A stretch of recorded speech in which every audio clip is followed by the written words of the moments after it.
I'm Haley. And this is a podcast dedicated to all things My Chemical Romance. Today we are still doing bullets. Kind of. Sorry, not sorry. We can't let this album go. We're not letting go. I would never let go, Jack. Well, we're letting go after this episode. I know. But we've held on for as long as we could. Mm-hmm. Much like Jack's corpse. Frozen Ooh, to the door. Yikes.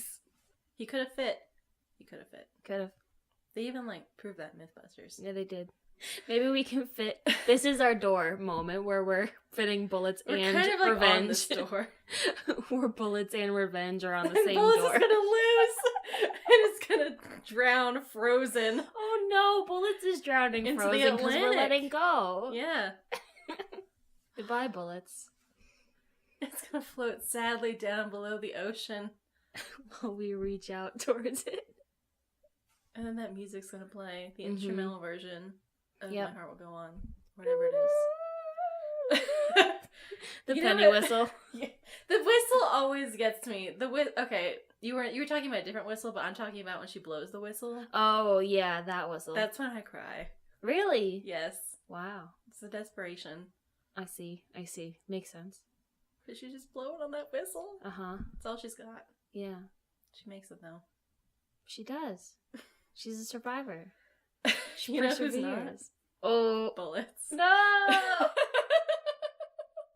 We're being brutal to fucking Bullets right now, man. I love bullets, but its death is in front of us. I know. What's up? We're 2.5 minutes in and haven't introduced what the episode's about. This episode is about fashion and aesthetics. What? We're gonna be stupid this episode. I know we are. We recorded this once before, and it didn't come out, and...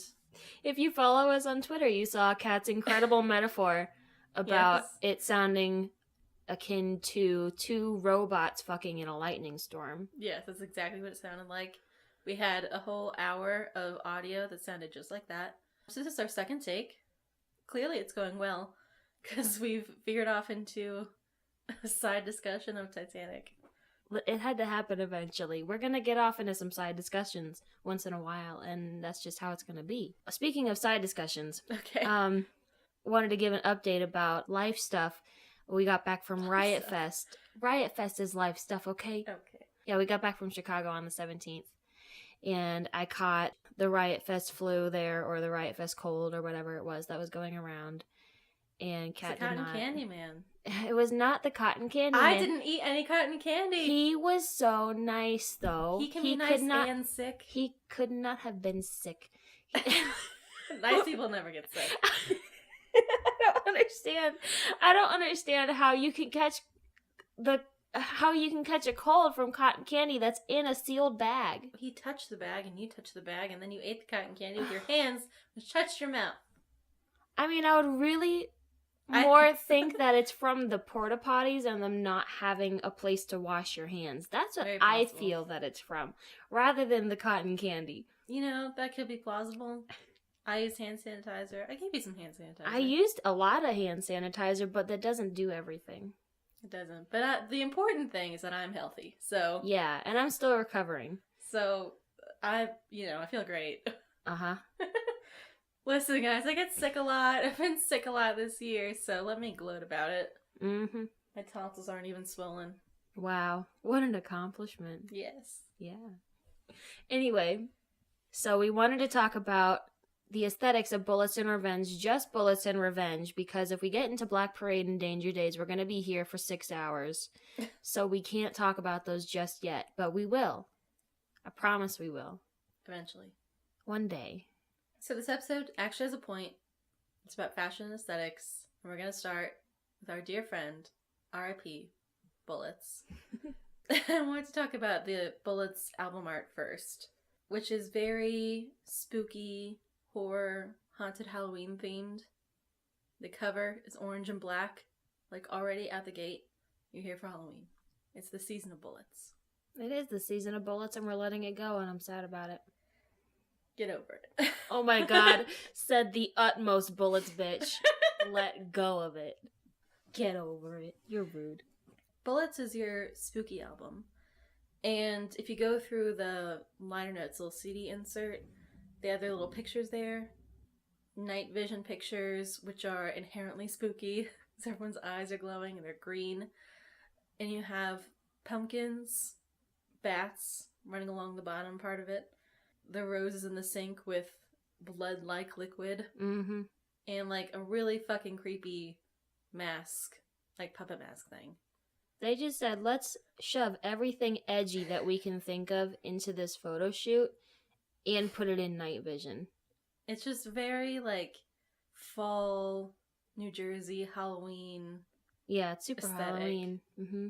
Because they talk about that later on. Like, somebody who came in to MCR with Revenge or with Parade, they talk about being into horror stuff or dark things. But, like, if you came in with Bullets, or if you're intimately familiar with Bullets, like, Bullets is where it happens.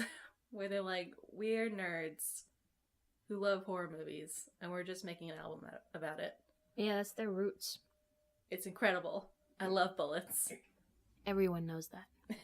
I think if they're here now and they don't know that we love Bullets, then they haven't been listening. I love that one of their first merch designs was the haunted castle with the moon. Yes, I love that outline shirt. of the bats. I want that shirt. I want it. I saw a tattoo of it. Oh, a tattoo of it. Very jealous. Must have been hardcore. It looked really good. Yeah. Are you the person with that tattoo? Contact us. We want to do a photo shoot with you. Yes, we honestly just want to look at it more. Oh, this is also the album. I mean, they'll deal with religion more explicitly in their later albums, but this is where the iconography starts for their merch. They do that cartoonish Lady of Sorrows with the halo of guns. Yeah. And that starts showing up on a lot of their merch and kind of becomes like a branding thing, one of their first branding things. Right. And then turns into their Revenge armband, which we'll get to later. Oh, man. And oddly, this is also the time when Gerard makes his Thank You for the Venom t-shirt. I do have that shirt. I want it. I want like the proper one with the fucked up font. Right. Fucked up kerning. Yeah. I want that. Gerard probably still has one somewhere. I want to know how he made it. I don't know. At Gerard. That should be just like a segment at Gerard. It's also like an album early, that motherfucking planner. Yes. He said that he plans everything years in advance for the band's career. You know, he had, and they, like Black Parade, for instance, they had been working on for 5 years. So that means that they were working on it in bullets. Yeah, he said he had plotted out to Parade in some fashion. Yeah. In Bullets days. He also says that he writes a lot of lyrics, or at least he used to write a lot of lyrics by just sort of like having a pile of spooky sounding aesthetic phrases and picking them and working them into lyrics. So I wonder if Thank You for the Venom was like part of the word pile. Probably. A lot of what his lyrics come out to be like, it kind of sounds like stuff he wrote out and was just like, all right, this is going to sound super spooky and blah, blah. And then he like finessed it and refined it a bit. That's like a couple of them. That's what it sounds like he did. I'm into it. Yeah. I love Bullets. We're not talking about that right now, though. We're talking about aesthetics. Are we? We're trying. We're trying to. As far as their stage clothes, there's not a lot to talk about. I have a lot to say. Well, there's not a lot to talk about in terms of like uniformity or theme, because there's not really a theme. And this is what I want to talk about.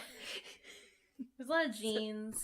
So they go on stage in just their regular street clothes that they would like, because they didn't have any other clothes. It's just their clothes that they would walk around in all day and then go on stage and then go off stage and go to sleep in them. They didn't have any other clothes. They were borrowing shirts from the bands that they were touring with, their merch, and wearing that because they literally did not have money to buy other clothes. And then, like, Gerard comes in with the suit eventually in slightly later Bullets days, so that's his beginning stages of wearing the suit and having kind of a costume on stage. But he said before that he needs a separation between his regular clothes and his stage clothes, because the stage clothes give him kind of a persona that he's able to take on, and it gives him that mental separation between, all right, this is me off stage and this is the person I am on stage. he said that he doesn't know how people just go on stage in whatever they rolled out of bed in. He needs that kind of costume aspect, which we definitely see once the band starts getting some money. He's like, all right, give me these costumes. Give me this stuff that I can put on stage. Yeah. In Bullets, he doesn't really have that, but he does have the jacket. The jacket. That disintegrates. Yeah. Just gathers more duct tape as the months go on. Yeah. Destroys it with sweat. Right. Imagine destroying leather with sweat. I mean, I'm sure the dude sweats a lot. But it's leather, I and know. it's not like shitty leather. It's like old school leather. Yeah. That's incredible. Yeah, it's an accomplishment, I think. But yeah, they didn't really have, a look like they'll have with all of their later albums. In this first one, it's really scattered. There's a lot of jeans and t-shirts. Mm-hmm. Frank's got really god-awful baggy jeans. Ray's got, acid-washed mom jeans sometimes. It's left over from the 90s, man. It's sneakers. It's early 2000s. You gotta give them a little leeway. They're coming in from the 90s, and they haven't let go of it yet. You know what flashes in my mind when I think of Bullets, Frank? I think of that picture where he's in a really bright orange, 3/4 sleeve shirt and, cargo pants. On some sort of reclining chair, and Gerard's yes, behind him, I know exactly what you're talking about. The bright orange faux hawk. Yep. That's what I picture. I know exactly what you're talking about. It's horrifying. You just have to accept it for what it was. There's nothing we can do to change it. It goes from dreads, terrible dreads. But at least he got rid of them. To an orange faux hawk. He made another decision. Not a great one, but he made a decision, and it, was better in the long run. He went through a lot of hairstyles in the beginning days. Mikey also has shitty hair.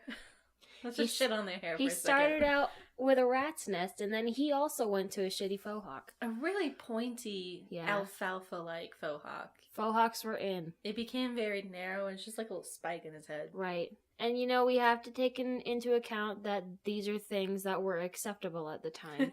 Acceptable to who? To everyone. I mean, I remember people when I was in school that had that hair. Faux hawks definitely were more of a thing then, though not Mikey's spiky alfalfa one for sure. There's a lot of frosted tips. Oh, yeah. I get it, but I still don't approve. Well, you don't have to approve, but what's done is done. And Ray was a little Q-tip. Yeah. He hadn't learned yet how to take care of his curls, and then as soon as the band started getting money, he started buying all the good hair products. All the curling products. Yeah, and then he got a hold of it, and it became so wonderful. A lot of definition there. Yes, the definition, man. I have pin straight hair, but I have heard it's difficult having curly hair. And I believe that. Yeah. What a change, though. God. Yeah, it's a lot of upkeep, I would imagine. They didn't do a lot of makeup looks in Bullets. Sometimes they did makeup for things like the Halloween shows they did. Right. Where they have their very early skull makeup and some blood. Because you gotta have some blood. Yeah, they went all out for a couple Halloween shows where they dressed up as zombies, did the makeup and blood everywhere and ripped clothes and all of that. That must have cost them a lot because those are that's their only outfit that they got. They had to rip it up for Halloween. They had more than one outfit. Except maybe Gerard, who wore the same Motorhead t-shirt. Yeah. An ungodly amount of times. Yeah. I also wonder how many duplicates of that shirt he has, because I've seen it, even today, he wears that shirt, and it can't possibly be the same shirt. I don't know. Because there's no way that shirt could have survived all of that abuse for so long. He very well may have bought another Motorhead shirt. But how many? Because it's not just two.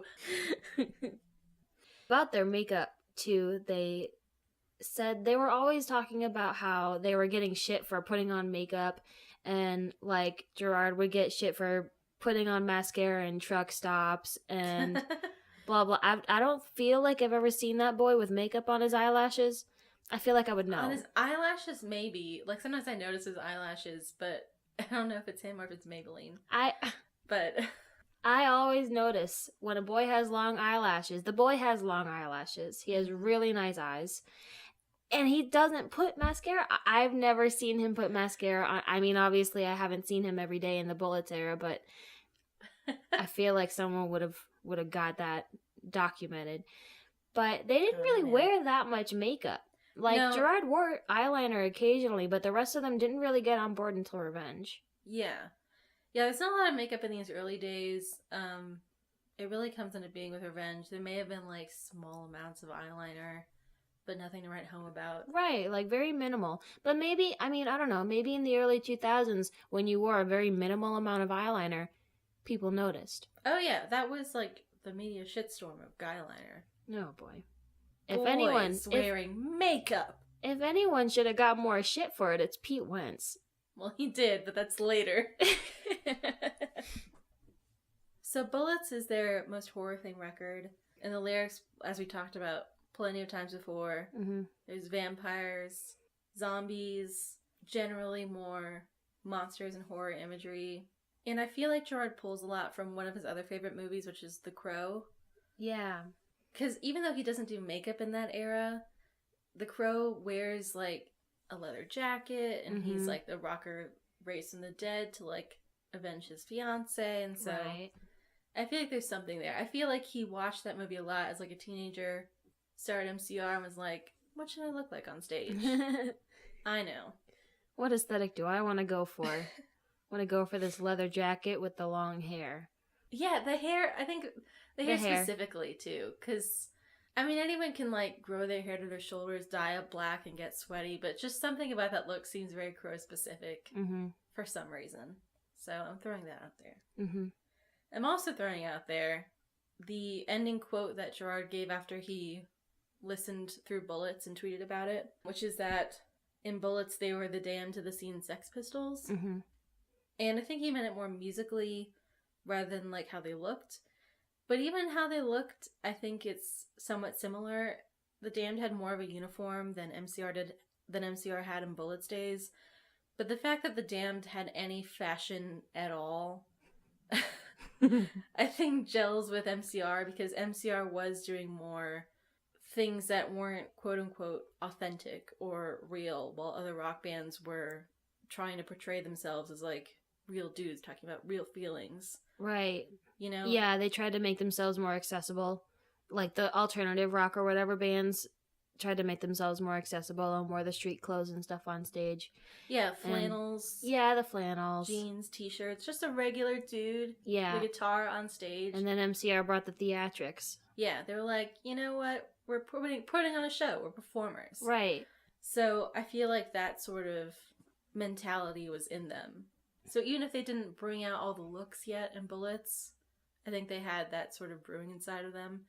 Except for Mikey, who did bring out the looks, which is that he completely stole the high-collar jackets from the Damned. 100%. I'm laying that down right now. And a lot of people do that. They, people get a lot of shit for imitating the looks of their favorite bands. Like, everybody dresses up like how MCR dressed mostly during Revenge days. That's the look that they cling to. And a lot of people... Iconic. Yeah, it is iconic. And people dress up like that on stage and take that aesthetic into their own life and do it every day. And people give them shit for that. And everybody fucking does that. It's not just MCR. Like, MCR did it with The Damned. They did it with Bowie. And a lot of other bands do it. They take this inspiration from other bands. So it's not just like a young person MCR thing that these young people are dressing up like this band because blah, blah, blah. It happens with everybody. Yeah, I feel like people they don't have an animosity for that as much anymore. Yeah.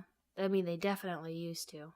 For sure. But I think now, like, with Instagram culture, people are more celebratory of people who either, one, cosplay, or two, just have a great fucking look. But I also wanted to point out this 2005 Aquarian interview with Gerard. And they were talking about being a Jersey band or being a different band, and this is a quote from Gerard from that interview. When we were cutting our teeth, we maybe did our first 2 shows in jeans and t-shirts, and then soon we started experimenting with different things, like black clothes and eyeshadow. We were just different. Gerard, I believe you have underestimated the amount of jeans and t-shirts that you wore. He wore a lot more than 2 shows worth. I mean, the black clothes... Okay, I'll give you black clothes. Right. Because Frank does begin wearing more black over time. At first he wears kind of whatever, and he still kind of wears whatever throughout Bullets. Yeah. But he does definitely add more black in. And Ray, yeah, throw a black t-shirt on that dude. Right. He's good to go. Heck yeah. There just wasn't a lot there, dude. Gerard, listen, there becomes a lot there. But yeah, Bullets, no, they get I don't there. know. They get there, but I didn't see a speck of eyeshadow on any of those boys until Revenge. Eyeshadow. Where is it coming from? I don't see it. Maybe he used... Well, I know that he did use maybe a little bit in some of the photo shoots to make his eyes a little bit more... Yeah, maybe like, he used like a small brownish. amount. Yeah, he maybe used like some brownish I don't kind know. of stuff around his eyes and... Like, listen, I don't doubt you experimented, you know? I don't doubt you were thinking of things. Right. I don't even doubt maybe that sometimes you put a small amount of makeup on and because you sweated so much, you know, it came right the fuck off and nobody even knew. But I'm suspicious of that quote. Well, at Gerard, explain. Explain. When's the first time that you used makeup on stage?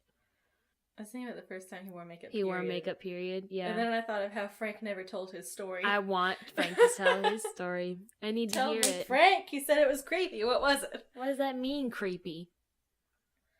Is there anything else to say about Bullets? Before we leave Bullets for fucking ever? Oh no! This is fucking it. Bullets is sinking below the ocean slowly. I'll never let go, Jack. You gotta grab that whistle and whistle for Revenge to save you. We didn't talk about the belt buckle at all. Oh god, the belt buckle! We didn't talk about the belt buckle. In our defense, the belt buckle continues into Revenge. It does. But okay, so an important Bullets fact. There's a bat belt buckle. It's very iconic. I treasure it close to my heart. That's all. That's all. They used to sell a replica on Amazon, but now it's sold out, and I don't know when it's going to be back in stock. You can absolutely buy one for no problem, like anywhere. Yeah. It's really common. But okay, we're going into Revenge. Goodbye, Bullets. Goodbye.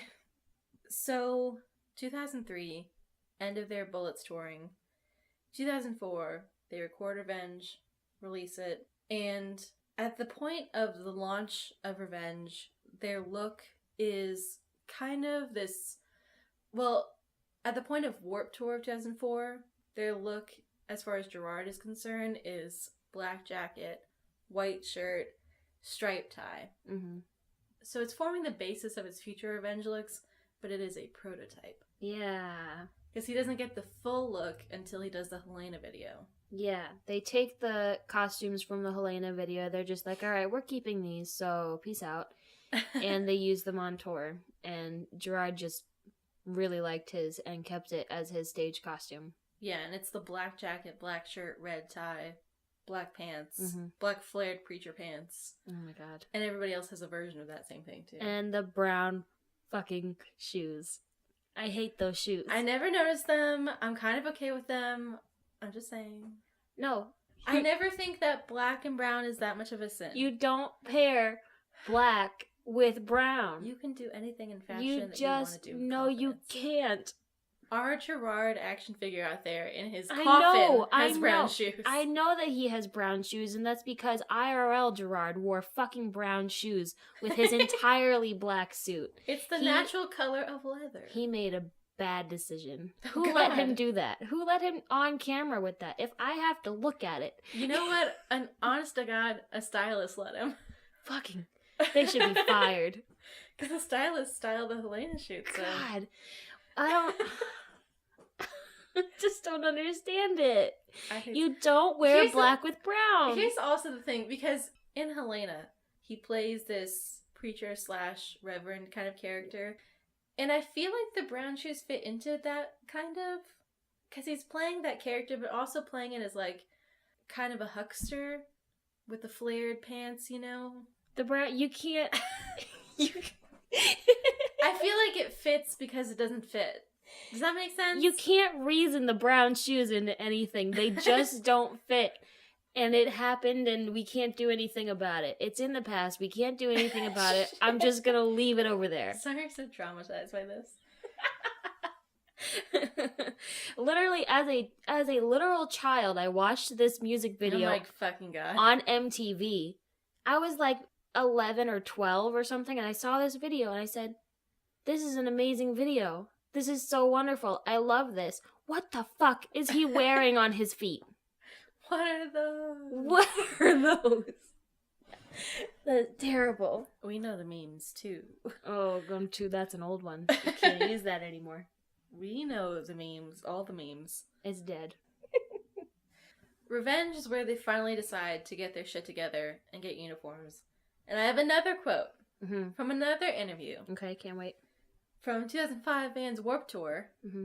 And they're actually interviewing Gerard and Ray together. And here's the quote. Interviewer: why did you guys start wearing uniforms on stage? Gerard says, that's a good question. I was talking to Frank yesterday, and he was talking with an interviewer, and he really pinpointed it by saying, when I got clean and sober and when we got Bob in the band, it was almost important for us to be in the same gang. We needed it for ourselves. And Ray interrupts, yeah, when all that went down, there was definitely a sense of unity among all of us that was never there before. I think it was just good to have a visual representation that staged the show with solidarity, like a focus we all had and shared together. So I think that they're having uniforms at all is really specific to the same thing we've talked about before, is like their gang mentality or feeling like a group. Mm-hmm. Specifically, not just a group like wanting to present as like a band and like a unified group of performers, but a group that has each other's backs, that supports each other, and that is like coming back together after the fracture left by Gerard's substance abuse and breakdown. Right. Because this quote doesn't say it, but like between the lines, it sounds like that had a big impact on the band and about how they felt about each other. Oh, right. Yeah, it had to have. And especially on top of that, Matt leaving and adding a brand new person to this thing. Right. Who, was added right after all of the shit went down. Yeah. So they probably needed something to come back together and rally around. And I think that after that point, they always wanted to operate like a unit, but I think after that point, they really did operate like a unit, and that the clothes signified that. Mm-hmm. They definitely have aesthetic reasons for wanting to look more like a unified whole, but I think they also have emotional and personal reasons for wanting to look like that too. So they start, in the middle of 2004 with their look, which is the black suits, the red ties. At some point, they add the armband. Mm-hmm. Yeah, the armband, I think, really got them in the gang, like, with a capital G. Yeah. I don't know the date when, like, that occurred. It was definitely by 2005 Warped Tour, and I don't think they had it in 2004 Warped Tour. Yeah. But yeah, for sure. I feel like when they were making those, they're probably really fucking excited. Oh, yeah. Gosh. And anyone who had them in that time was like, you're in. I want one. I want one so bad. Honestly, I'll pay a stupid amount of money for one. I know you will. They also add more blood in Revenge Days, both on stage and in their photo shoots. Which they got sick of real fast, but they had to stick with it because that was their brand. Yeah, and they don't really go back to blood, like, ever again. No. Like, we're done. No, God, once they so much blood. Once they hit Parade, they were like, please, no more blood. There were a lot of photo shoots where they were, like, beaten up, like, for Not Okay. They had bloody noses, bloody faces. The one where, like, Gerard's a vampire. There's a lot of blood there. Mm-hmm. They have the one where their hands are in blood. Yeah. That's a ton of blood. I mean, they did like blood. And there was definitely... They probably gotten everything. Yeah, there was definitely reason to include that in the photo shoots, and they used it on stage a lot, especially at Halloween shows, and sometimes there was just naturally blood involved in the show. Naturally. Like when Ray got his head cut open by Frank's guitar and his whole face was just a mask of blood. Rip. I know. That was just their brand.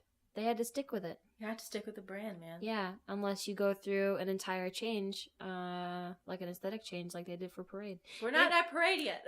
Maybe that's why they did that with, like, every album. They were like, all right, I'm done with this aesthetic now, and I'm going to move to a new one. I'm so sick of this. They have 4 different brands.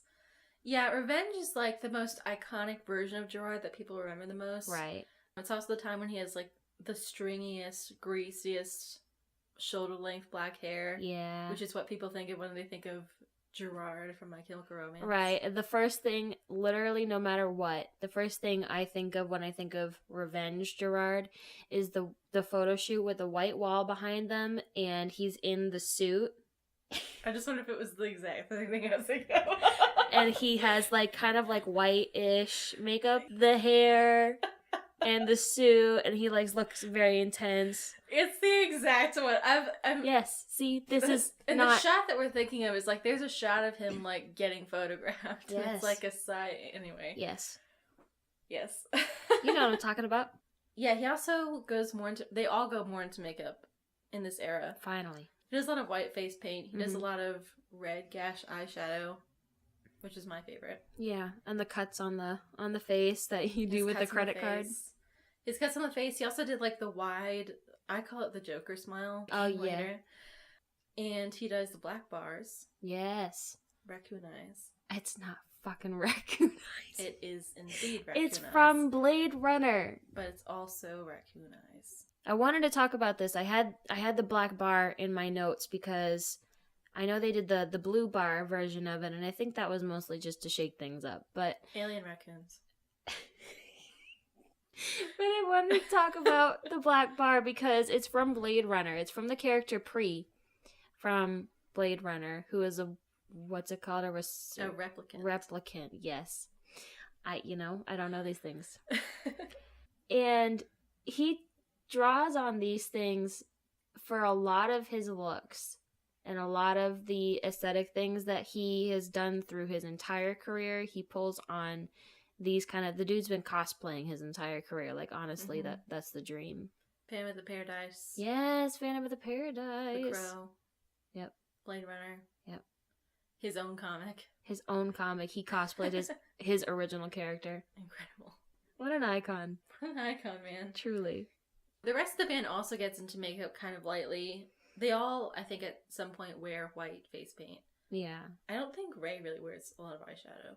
No, definitely not eyeshadow. I think he wore eyeliner maybe a couple times, but not really super heavily. Mikey didn't really get into the eyeliner until Black Parade. Frank really got into the makeup. Frank leaned in. He was like, "Oh yes, this is it. This is my brand." He did some red eyes too, but he also did two-toned eyes. Yes, the two-tone eyes. And the X's over the eyes. He wore the two-tone eyes to an award show. Mm-hmm. I think it was the VMAs, wasn't it, in 2005? Yeah, it's where Gerard had Catholic on his neck. Yes. My mother would never let me out of the house in two-tone eyeshadow with red over one eye and black over the other. She would have been like, "No, you're staying in the house. You're missing the award show. Sorry." He's a rock star. Doesn't matter. His mother should have called him and said, "Franklin." Dear Franklin. I like that his full name is just Frank. And I like to call him Franklin. Francis. Francesca. Okay, makeup. Frank's hair also goes through a mega revolution. Oh my gosh, the hair. He cuts off, or I guess grows out and re-dyes, the god-awful faux hawk. Yes. And turns it into this two-tone mohawk, which he never spikes up for some reason. He lets it just hang down and he's pulling a Misfits. Again, he's cosplaying his favorite band. Iconic. For the entirety of his Revenge career, he has the fucking Devil's Lock. He's cosplaying the Misfits. Yeah, he does like a soft Devil Lock, because he doesn't ever like... Yeah, he doesn't do it like all the way down in front of his face, like hardcore. I don't think he was that committed, but... Because he knew, like, alright, this doesn't work for me, but with the soft one, it's good. Yeah. And he dyes it a bunch of colors. It's first, like, platinum blonde, and then he does it red. And sometimes he just shaves it, like, really close. It's just skin. Yeah. Like they did for TRL. Ooh, TRL. TRL. Is this the time we're talking about TRL? Oh, we're there. We might as well. So in 2005, they did TRL. And it was a big fucking deal. All in 2005, whenever they do an interview, someone talks about it. So it's clearly a giant deal. And I have a quote for it. Okay. I don't know where this is from. Nope, officially don't know where it's from. Cool. It's a common quote. But this is from Gerard talking about what it was like to be on TRL. I think I said it on the air. I felt like we were from Mars. Frank had said he'd asked if they were sure they had the right band. And all I heard from people who watched it was that we looked very mean, which we weren't trying to do on purpose. I don't understand how someone could look at this band of soft children and think, wow, he looks really intimidating. I don't know. I mean, as I've watched the episode, I wouldn't say they look mean, but they definitely look super out of place because they, you know, it's the early 2000s, so everyone's wearing early 2000s fashion. Everyone looks like Paris Hilton, right? Kind of, like soft Paris Hilton. And some fans are there and they're wearing some band tees, but like generally it's like you've got all these regular ass 2000s, mostly girls. Right. And then you've got on a platform these 5 men in all black with makeup and like stringy hair. What I think is really funny during the TRL session is that they were considered the scary ones when they're dressed up as these like what is now considered super soft kind of pansy-ish emo kids. I think it was considered that even then, except to a subset of people who are just frightened by anything that's not bright. The crowd that's really into like pop music and, you know, rap and hip hop and whatever the heck else, which is mainly what TRL played, which is why they looked so out of place on TRL. They were not accustomed to it, and because that aesthetic was just coming into mainstream culture, people still thought that it was a scary thing for people to dress like that. Goth. Yeah, you're super goth and you're Evil. into Satanism, and it's really just more the media who push that narrative because the media are gross and awful. Right? Like 2000 media.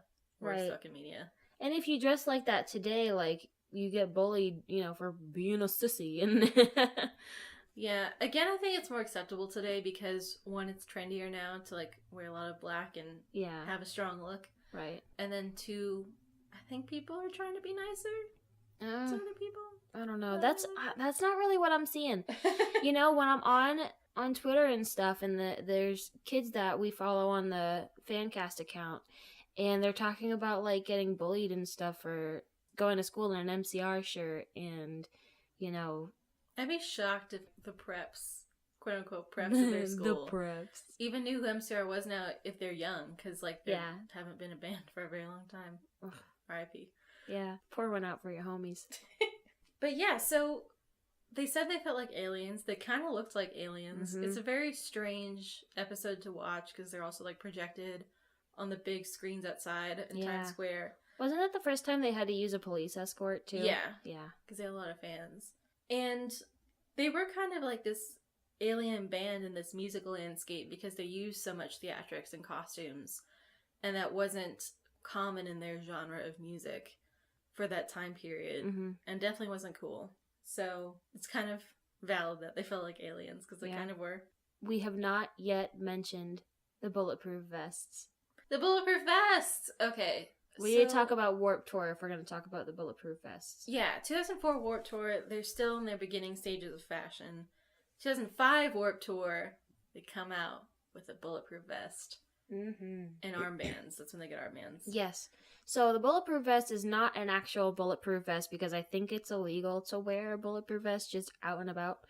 That makes me very concerned because sometimes I'm just like, well, like I feel paranoid today, and I would like a bulletproof vest. You can't just... you can never be sure. Like military standard bulletproof vest, unless you're wearing it under your shirt or something and nobody will know, but I think it's like a population panic thing. If somebody sees someone in a bulletproof vest, they're probably going to start freaking out. Like a real one. Yeah. You can tell when it's real. But what the bulletproof vest is actually a SWAT tech vest with the padding removed. So, I don't know how the heck they got those, but they wore it as a representation of their roots and... Being from fucking Jersey. Being from Jersey. People get shot. And they wanted to also wear it as a representation of them kind of arming themselves against the world. It was them against the world, you know? Mm-hmm. Yeah, they had these bulletproof vests on that shielded them from the criticism that they were receiving and... from the hate that they were getting and from sometimes the literal things that they were having thrown at them on stage. And it was just kind of a representation of that. Part of their branding was that they were a quote-unquote dangerous band. So I think it kind of played into that. And they were never, let's be honest, guys, they were never like dangerous, but Right, they're not like, they were never into doing actual dangerous things. It was more of a culturally dangerous, like shaking things up kind of dangerous. yeah, more of like a metaphorical danger of their art and the way that they were going about playing music and representing music, and like the messages they were spreading with music were uncommon. Mm-hmm. And so it was dangerous to the system, man. Yeah, fuck the man. Fuck the man. I've got 2 bullets left on here. Awesome. Which I don't want to discuss, but I just want to mention that they're here. One bullet says schoolboys. The other bullet says demented preacher. Yes. Let's talk about a demented preacher. Let's talk he about acts like a demented preacher on stage sometimes. He does the call and response sometimes, and then also his delivery sometimes. He goes into the exaggerated gospel. He has his parish in front of him. He does. He has his flock. I love that. I love when he does that. Yes. That's my favorite part of the Maxwell show is when they do prison and he does this little gospel-y bit. Yes. Best part. Gerard as a preacher is just honestly one of the best things. And him on stage with the collar. Mm-hmm. It's I don't good remember shit. when he does the collar, but collar's a good time. I think that was 2007. Yeah, because he looks very clean cut. Yeah. When he does that. Way more clean cut, and he has the roses on his mic stand. He's got the vest and the rolled up sleeves. Yes. One thing I really like about MCR's fashion and their uniforms is that everyone has the same theme or idea, but not everyone is wearing the same thing. Like, they go to an effort to make sure that everyone has an individual quirk to their clothing. Right. Like, Gerard is usually the one... Usually people shed their jackets except for Mikey, but Gerard, like, keeps his jacket. Frank will do whatever Frank wants to do that day. You know, he has different makeup or wears his shirt differently. Mikey's got the high collar jackets, which become his signature. Mm-hmm. And his glasses. And they keep that throughout their life. Like, in Black Parade, they all get different jackets. Right. And in Danger Days, they all get different characters and different outfits. Mm-hmm. So, I really enjoy that. Because a lot of bands will be like, the lead singer gets their individual thing, and the rest of them everybody else dress looks up. the same. Yeah.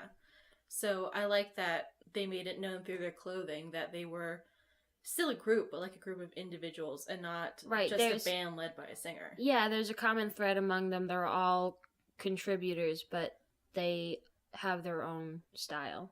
Yeah. Do you have anything else to say about their style? You know, I don't really have anything else to say, but I wanted to mention the fur jacket during the Warped Tour. Yeah. In the summer. In the summer, with the glasses. It's a long black fur-lined jacket. It's Vampire Pimp. It's Vampire Pimp Gerard.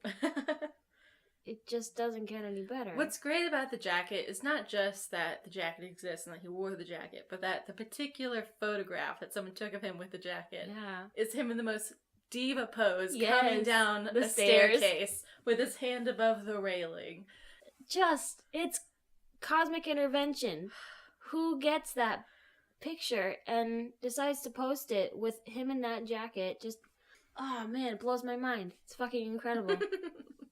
He does go through this phase. He wears sunglasses more in Revenge, and I think he goes through this phase where he tries to be more of a diva. Yeah, he tries to be super cool. And, like, tries to wear sunglasses inside. I think he largely abandons that later, but... Thank God. There is definitely a period where he tries to be a different archetype of a lead singer. Right.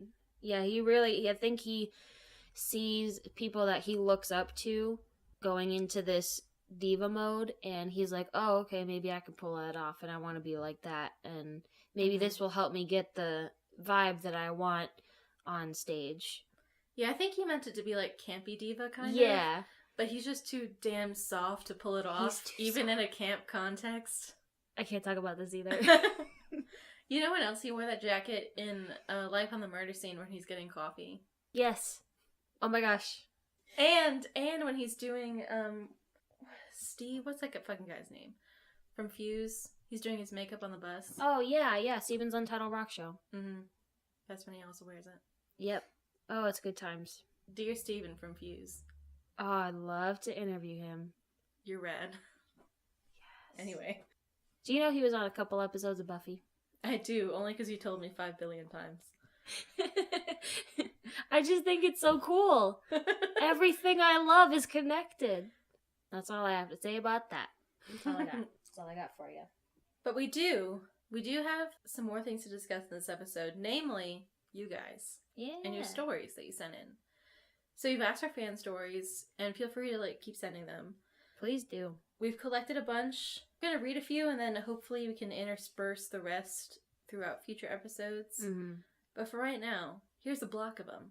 Yeah, we're going to read some fanecdotes. Fanecdotes. Fanecdotes. I'm counting on you to write a jingle. Fuck. So the first one that we received was from Gway Fun on Twitter. You'll probably know this user because everybody follows Gway Fun. But they sent me a story about... We're starting off with a banger. Okay. This is amazing. So, I want to put a clip in of this. This makes me the sheriff of Emo Town.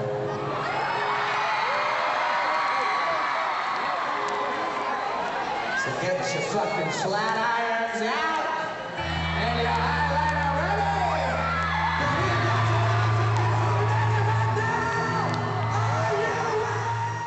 This is what this story is. It's the origin story of the sheriff of Emo Town. Wow. It's fucking iconic. Wow. So, Gway Fun says, on August 24th, 2007... She's got a date. Yes. Incredible. I went to the Massachusetts Project Revolution. At the time, I ran a fan page called... I'm not sure how to say this, but it's MCR Crime, but it's M Crime. Yeah. Our tagline was, if loving a band is a crime, then I'm proud to be a felon. The people who worked on the page were officers, and the members of our page were felons. As the web mistress, I was the warden. When Gerard started showing up on stage wearing a sheriff's badge, we really wanted to know what it was about. So for the concert, I made a sign that said, Proud Felons of MCR Crime. What's the badge about? My friends all took turns holding the sign until about midway through the concert. We were at the barrier, and I had taken the sign back and was holding it down at the barrier to not be a pest to the other people standing behind me, when Gerard walked up to the edge of the stage and said, What's that sign say? Hold it up so I can read it. He read it, then said, This makes me the sheriff of Emo Town, so get your fucking flat irons out and your eyeliner ready. I'm just imagining his voice, I'm sorry. I know. I can just There's hear it in no my other ear. way. There's no other way. As he was saying this, he continued to look down at me, and I was losing my happy little mind. I just kept screaming, Thank you, I love you. I'm still not sure if there was any connection between his sheriff's badge and the site, but I know I happily accepted him as the sheriff. Oh, God. And it gave us some great layouts for the website, and I'm glad I took my sign back when I did. Thank God, honestly. Yes, You thank have you. blessed us. Thank you, Gway Fun. You're a part of MCR history. Yeah. Sheriff of Emo Town is very iconic. Yes. Imagine being that blessed. Truly. To manifest the Sheriff of Emo Town in the What world. an experience. We will never manifest anything that great. No, probably not. Thank you for sending in your story. Yes, Super thank you. fun. Thank you so much. All right, I've got the next story. Mm-hmm. And this is from Cherith McGregor. Sheriff! Who is always super sweet to us Mhm. on all of our social media pages. Here goes. My first and sadly only time seeing MCR live was Warped Tour 2004. Sadly, only... you know what? If you're gonna see them, fucking Warped Tour is a Warped time, Tour. man. Warped Tour and Project Rev. In parenthetical, she says, which I think we all know was when Gerard was having some struggles, which is true, but it's still a pretty iconic time to see MCR. Yeah. We were a group of teens, and only a couple of us had a driver's license at that point. We had borrowed someone's mom's car to drive to Calgary, got in a car accident on our way into the city, so switched to public transit to get to the concert. The Calgary Stampede must have been on at the same time. Think Cowboys. So our strategy for navigating the public transit system was to follow the people that looked like us. We avoided the cowboy hats and followed the other people dressed in all black. Worked like a charm. Which was also our strategy for Riot getting Fest. Riot Fest. My main memory of the concert is loud and I never met the boys up close, but it was still awesome. I also remember that we were pretty broke, so the whole group of us lived off of a single box of Vector cereal for the whole weekend because we'd spent all of our money on tickets. Ha! Wow. I love your podcast. Thank you for brightening my life. Thank you for brightening my Gerard. life. She also sent us some pictures, guys. Oh, man. Yeah. Not from that show, but just generally. Right, yeah. And I enjoy them greatly. Heck There's a yeah. pansy shot, which I'm deeply into. That's awesome. I would love to follow, I mean, obviously we can't follow MCR on tour anymore. Next time Frank goes on tour, though. Yes, that is a dream. All right. So I'll read our next fanecdote. And it's from mcr.ia on Instagram. And they said, my friend from school constantly was telling me to listen to MCR, like, every day. I always kind of brushed her off, as I wasn't that into that kind of music at the time. Over Christmas break that year, I was writing a speech and listening to music on YouTube, and Welcome to the Black Parade came up in my recommended. So I was like, yeah, sure, let's give it a listen. So I listened to the song, and I was literally in tears at the end. I couldn't believe how much I had connected with the band on the first listen, and that started me on my track to a better music taste and losing all my money to those boys. There's my story for you. Wow. Wow. I'm always a little, like, freaked out by people who are significantly younger than us who've gotten into the band. But it's cool that it crosses generations. Yeah, it's cool that it's still going. And it cracks me up. So I think a lot of people, when they don't know MCR at first, they just kind of know their reputation. They're like, I'm not into that kind of music. But, like, Yeah. if you give it a chance, you'll probably be into at least a couple of their songs. Oh, yeah. They're an objectively good band Mm-hmm. that got a lot of media flack and no one wants to admit they like, but it's not because they're bad. Yeah. Shall I go on to the next story? Yeah. Cool. So this one was sent to us from Instagram by Alison Larkin. And she says, hey Fancast friends, here's the story of how I got into MCR. In 2005, my dad had a CD of a bunch of songs he liked. 2 of the songs on there were Helena and I'm Not Okay. At the time, I had no idea my 2 favorite songs in the CD were both by my soon-to-be favorite band. My dad actually got us tickets/backstage passes, and we met Gerard and Mikey in December of 2010. Blessed. It was for... Blessed was me, also, not her. Yeah. It was for 97X Next Big Thing. We had backstage passes to the festival, so we went to the area where MCR has their dressing room/their trailer, and just stood around outside for about 5 minutes. The first time the whole band walked past us, I was completely in shock. I couldn't process seeing the 4 of them in person only 5 feet away from me. My dad nudged me and was like, Allison, go say hi.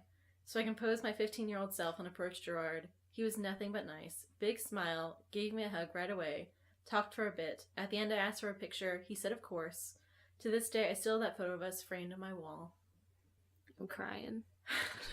Allison, I'm so jealous. I'm so jealous. I also would have been in shock if all of them walked past me at the same time. Oh, man. It's so surreal when you see them in person because you're like, you belong on the computer. It's doubly surreal when you imagine seeing them as a full band together. Yes. Because, like, it's an impossible thing to imagine now.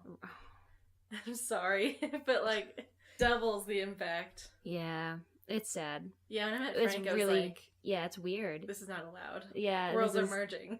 Stop. Why are you so here? weird. Why Also, are you looking at me?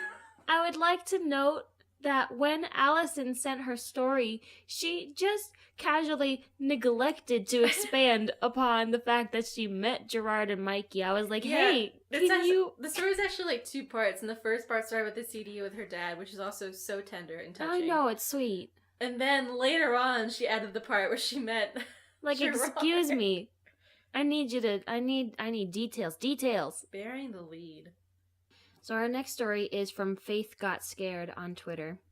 And they said, when I was little, I was raised in grungy/metal music only. So when I got into MCR, times got really rough. My family despised them, expressing disgust at any mention of them. To this day, I swear my grandmother was more disappointed in my interest in MCR than me being gay. They even despised the band that I started because I've always been influenced by MCR. But eventually, I learned not to seek recognition from them. My band broke up. I'm trying desperately to restart. I hope with enough searching I can satisfy the fans I've befriended. I want to listen to your band. Yeah, I want to listen to that band. Or I guess your ex-band, but still. Yeah. That's sad, though, that the family was... Yeah, I mean, the media reaction to MCR, it's like people with Harry Potter, you know? Yeah. Just some crazy shit about nothing. Yeah, super weird. We'll get into that later. Mm. The next story was sent to us, I believe, on Instagram from Cryptic Kid. Yes. Here it is. When I was younger, I was never really exposed to any sort of rock music. Maybe rock in Espanol, but even then it was very little. However, when I went to 6th grade, I became friends with this girl who was super into rock music. And the band she loved the most, and even had pictures of them in her math binder, was, of course, My Chemical Romance. Mm-hmm. Whenever I had class with her, she would let me listen to her music, which was a great mix of Fall Out Boy, My Chem, and some other stuff that I don't remember, lol. I think the first song I ever heard was Helena, and my little 6th grade mind was just blown away. I had never heard music like that before, and hearing that song from that band was like, not to be too dramatic, a rebirth in a way. Suddenly, this whole world of music had opened up before me, which I never even knew existed. Hold on to your ass. Buckle up for the next sentence. Unfortunately, the year was 2013. Rest in fucking pieces. Fuck. Fuck. Oh, God. And as we all know, MCR had already broken up. But despite the amount of heartache I get from knowing I'll never be able to see them live, I'll always thank my friend for introducing me to this wild and inspiring band that stole my heart. So, Angie, wherever you are, thanks, dude. I owe you one.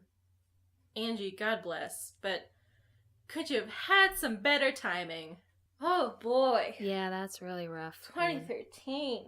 I'm so glad that I got into them earlier and yeah. was able to see them live. And well, fuck you, but yes, Yeah. I'm very glad that I was able to be into them when they were active. Yeah.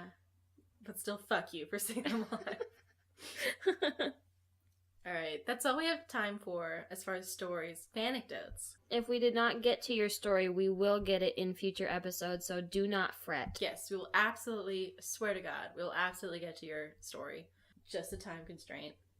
So, that's it for this episode. That's it for Bullets. Oh, rest in peace, Bullets. Goodbye, Bullets. Just sinking to the bottom of the Atlantic. Goodbye. To decay and never be seen again. But we are Rose, on the floating door of revenge, and we will make it. That was beautiful. Our next episode will be our first revenge episode, so get Yay! hyped. We're hyped. In the meantime, follow us on the social medias. Mm-hmm. Twitter, @Chemical Fancast. Instagram, @Chemical Fancast. Facebook, My Chemical Fancast. If you want to send us an email to tell us your story or ask a question, or, please don't yell at us, but, Anything you want to say that's not mean. that's not mean. We're mychemicalfancast@gmail.com. I think that's it. Yeah. If you like us and want to help us out, leave us a review on iTunes. We always like that. Or anywhere, but especially iTunes. Yeah, especially iTunes.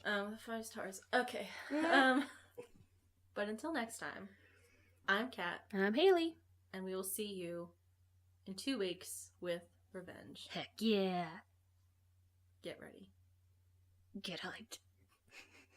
Goodbye.